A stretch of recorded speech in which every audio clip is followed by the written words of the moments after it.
All right, what we're going to do now is talk about a number of things that I refer to as Layer's laws of effective paper writing.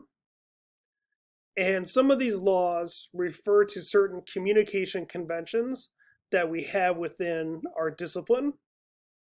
And each major on campus is charged with showing students and having students learn the communication conventions of a particular discipline, and they can be quite different in different departments. So, but these laws are intended to show you what the communication conventions are within sociology. But some of these laws are also based on my experiences, looking at student papers over time and seeing areas where students tend to struggle, or the areas more likely that they're most likely to struggle in. And so essentially what these laws are designed to do is be best practices when it comes to writing papers within sociology.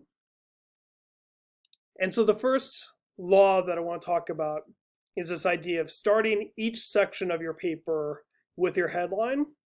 And for our purposes, a section, again, would be where you outline a particular concept related to inequality that you're going to apply to the meat racket, and then its application to the meat racket. And you should start each section with your headline. And I'm using the headline here in the metaphorical sense. I'm not actually talking to or telling you to come up with, say, like a little section title or anything like that. But what I mean is you want to start each section with maybe between 1 and 3 sentences that really highlights the main and most important things that this section is going to try to convey to the reader. So you want to start with your main, most general, and most comprehensive point, and you want to state that right at the beginning of a section. So this way the reader knows what's coming and they have a sense of why what is coming is significant. And as an example of this, if the main point of the paper is that a new drug could save the lives of 35 million people over the course of 10 years, start with that point. That should be right out of the gate. So the fact that a new drug is coming on the market maybe isn't all that significant because lots of new drugs are entered. But if this drug is truly life-saving and life-saving in a big way, if that's the most important point, you want to start with that. And again, that should be up front and center of that particular section of your paper. And the reason why you want to do this is headlines tend to provide context for everything else that the reader is going to encounter. In other words, you're giving them a framework from which to understand what you are trying to say in your paper. And if you don't give that reader that context until the very end, or you never provide it to them, the reader is going to be kind of lost and they're going to wonder, why should I worry about this? Why should I care?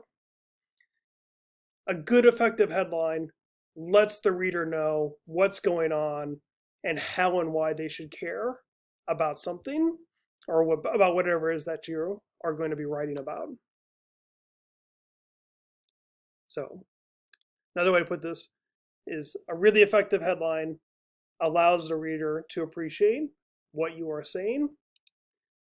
And again, I don't mean headline in the sense of, subheadings or anything like that. I mean, it's your first 1 to 2 to 3 sentences that really outlines the main points that are going to be covered in a particular section and gives the reader a sense of why they're significant or why the reader should pay attention to what you are going to say. And the reason why I bring this up and talk about this as one of Layer's laws is that I tend to see students bury the lead or bury the headline by putting the main point of a particular section all the way at its very end. So often, students' concluding sentence is really good and really general, provides context for everything that they have been talking about in the paragraph. But the problem is the reader doesn't get to that point, isn't able to read this headline that gives them this context until they've already made their way through 1, 2, 3, 4, 5, maybe even more pages. And so the reader is kind of lost for all that time until they're given this headline, right? Or they're given the lead of this section all the way at the very end. And we'll talk about this more here in a little bit, but the reason why this tends to occur is because when you're writing, you tend not to figure out what your main point is until you've actually written something.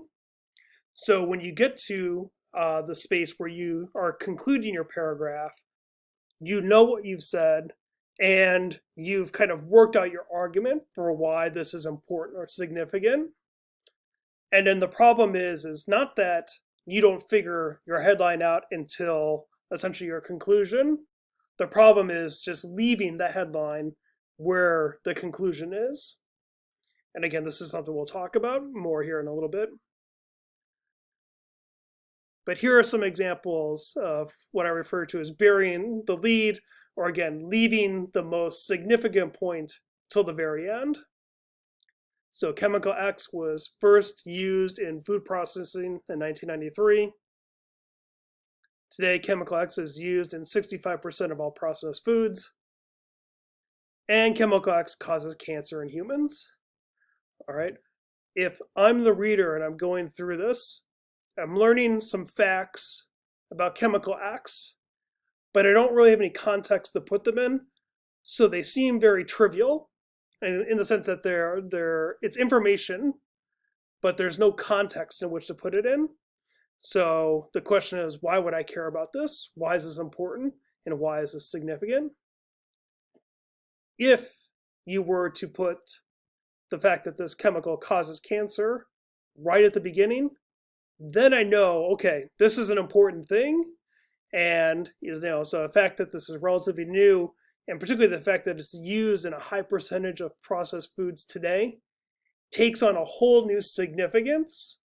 And I can appreciate this fact much more if I learn about the fact that this chemical causes cancer right at the start, as opposed to the very end. So if I were to move this piece of information of this chemical causing cancer in humans and make that my first point, that would be my headline, essentially.